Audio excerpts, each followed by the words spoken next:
25 years ago, May 11th, 1996, the fourth night of competition for the 360 division. One of the 40 competitors was Rookie of the Year contender Matt Moro. We asked Matt about how he got his start in racing.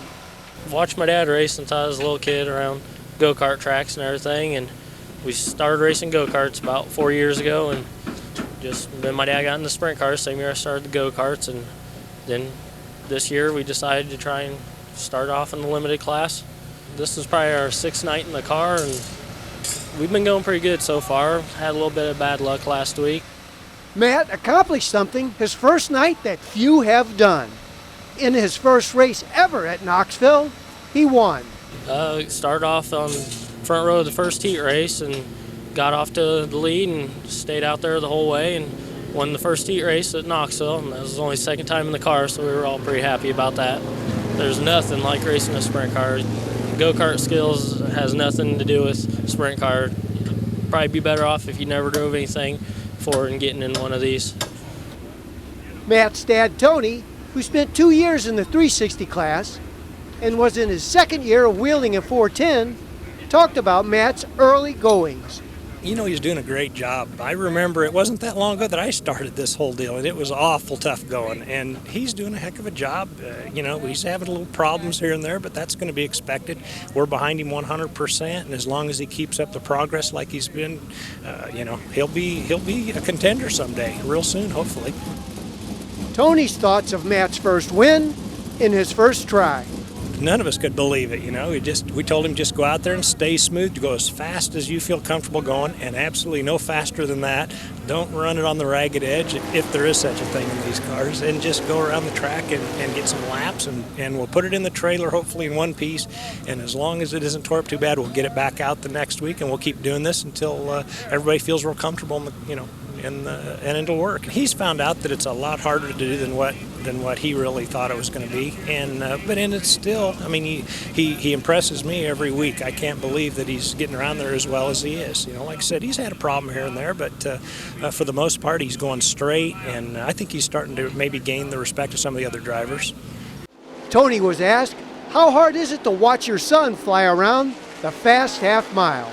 It makes me a little nervous. I definitely want to watch and make sure where he's at on the racetrack, and I'll stop everything to watch him. But as far as being, scared for him or anything like that, no, these cars are safe, and I don't feel like that's a problem at all. Matt's night would end early, as he didn't qualify for the main event. The 15-lap main event had Ed Ergenbright starting on the pole, with Dwayne Van Hooklam on the outside. It's Ergenbright and Van Hooklam, Bob Thompson, Larry Weeks, Brett Golick, and Larry Pinegar, the top six. Coming to the chalk line, looking for the green flag. It is out, and we are underway. Bob Thompson, strong move to the inside of the Jocko's 48 car. Good start for Bobby Thompson as Dwayne Van Hooklam in the 80 car sets sail. Pinegar, Lee Nelson working their way from the back of the pack.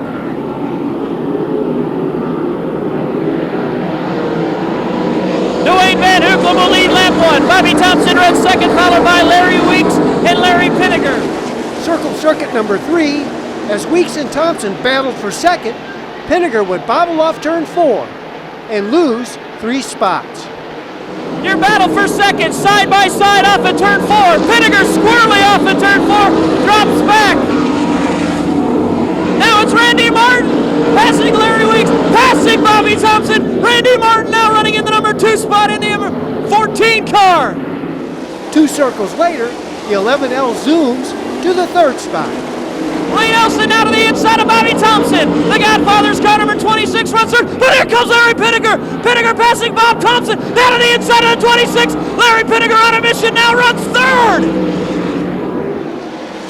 Lap 12, Pinegar had Martin in his crosshairs, and it was time to pull the trigger. But here comes Pinegar with a run on the top side. Pinegar now shoots to the top side, passing Randy Martin. Martin and Pinegar are side by side under the scoreboard. Off of turn 4, who's got the advantage? It's Randy Martin. Martin to the top side to try to block Pinegar, but Pinegar with a run gets the job done. Pinegar now running in the number 2 spot. He's setting his sights on the 80 car of Dwayne Van Hooklam.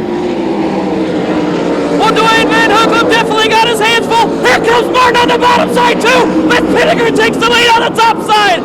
Larry Pinegar in the 11L, the Brady Trucking car, your new race leader. Van Hooklam runs second, Randy Martin runs third. Larry Pinegar makes his way off turn 4. He will win tonight's 15-lap A main event. Pinegar talked with Dave Reed after his win. A week ago, upside down, and had to bring back the old Tognati. Yeah, it's about the busiest week we've had in a long time. We were in the garage every night till midnight, and the crew was out there with me all night long, and everybody stuck with it, and we got ready for tonight. Not the best handling car you've ever had this year either. No, this is definitely a lot different than my other car, and I hope to have it fixed soon. You mentioned possibly something broke on the front end too that you haven't identified yet? Yeah, when I got back, the guys are holding 2 shocks, and evidently they weren't hooked up. Yeah, we've had a lot of help from a lot of different people, and that's what it takes here. If you get a situation where a guy won't help you, it's tough to get through without other people helping. The Big Iron had Brent Annell and Dennis Moore Jr. heading the field. The 55 of Steve Beitler and Danny Lasoski filled row 2.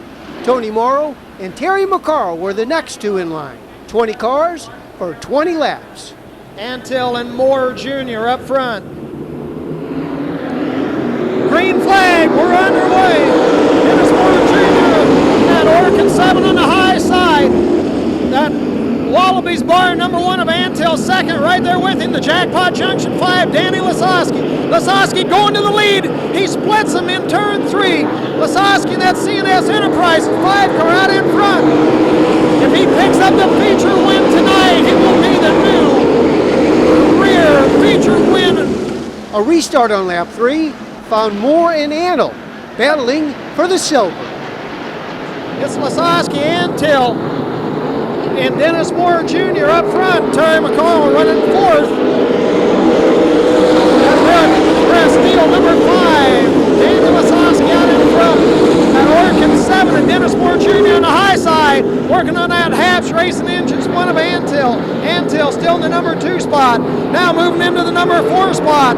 Tony Moro and that AC Delco 2M. Circle circuit number 5.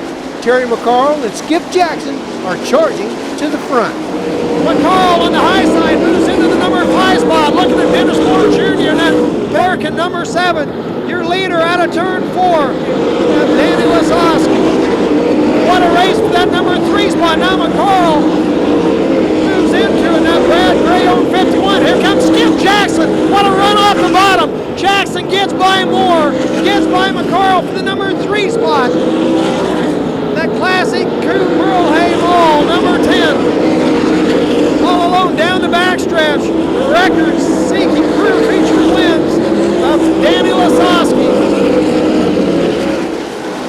As Lasoski was blasting by lap cars, Jackson and McCarl were racing to 2nd and 3rd. Here comes McCarl now. McCarl moves into the number 3 spot, getting by Antill. And Antill back on the inside of McCarl out of turn 4 as they flip-flop spots through the turns. Now McCarl on the inside gets by Antill in turns 1 and 2. It's Skip Jackson second, your leader by the flag stand. That's CNS Enterprise Jackpot Junction number 5, Danny Lasoski. 2 laps later, the race for 2nd heated up. Your race for 2nd. McCarl on the high side, Jackson on the bottom. Jackson still with the slight advantage. But McCarl now through traffic, down on the bottom. Jackson gets held up. Now McCarl, your race is still for 2nd. Jackson, McCarl. McCarl, that 51. Terry McCarl moves into 2nd. Jackson is 3rd. Jackson would regain the runner-up spot a few laps later. Jackson now back on the inside.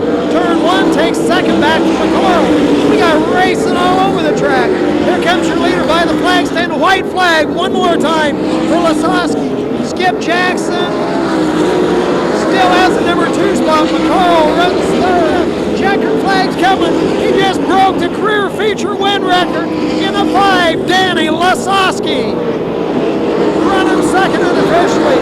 The 10 car, Skip Jackson holds off McCarl in a 51 for 2nd. So unofficially, with a brand new career feature win record in the 5 car, your feature winner, Danny Lasoski. When you become the all-time winner at the Knoxville Raceway, you get to celebrate on hallowed ground, Victory Lane. In those days, it was reserved for national events only. The Guy Forbrook, that four-wheeler drive on through that gate. Guy, the one-time racer, as owner of that 5 car out of Morgan, Minnesota. Him and Danny Lasoski teaming up very well. Off and on, right now they're on together again, back as a team. Danny celebrated in Victory Lane with car owner Guy Forbrook. Instead of eating the celebratory cake, he smashed it over Guy's head. I guess they couldn't find the Gatorade cooler. Dave Reef talked to the dude about his historic win and the ups and downs of getting to this point. Well, I'll tell you what, take our hat off to our crew because they had to switch motors after the heat race. We don't really know what happened. It was vibrating pretty bad, and we said instead of taking a chance, we changed it, and man, the thing was like a rocket. Rolled around just like rails and had a great time doing it. It's just a real honor for our whole team to do this, and I want to thank probably the most important guy in the whole deal is my best friend, that's my dad. Without him, there was no way I could go with my career or not, because when I was knocking the wheels off the thing back a long time ago, he was putting her back together and told me just to keep on, so I want to thank him the most. First of all, when I was starting, he wouldn't let me come up here because he think I'd really knock the fence down, so I waited a couple years. When we came up here, we came up in an old truck, an open trailer, and we didn't have enough money to have a motel, so we slept in the back of the truck every time we come up here, and look at us now, so we're happy. We're really happy. Well, when I first started, I don't want to make a long story about it, but I sold everything I had, everything I had to race. That's all I want to do. It's a dream of mine, and thank God this is where I'm at, because this is something that most people can't do, is do something they truly love to do for a living, and I just love it. It goes back to starting with Mr. Derry. Bob and Carolyn took a chance on me when I was a terrible racer, and I think she pushed them to let me drive their car, and they didn't have to. We went and got the car in Illinois, come over and took truck, trailer, and everything and raced it. And without him, I probably would have been flopping burgers at McDonald's or something. I drove for Max Rogers and won race with him, and I drove for Gilly Sonner. But most of all, I drove for Guy Forbrook and Al Cole. And them guys, we just seem to come back together no matter ups or downs. We come back and we still got a winning team, and that's what it's all about.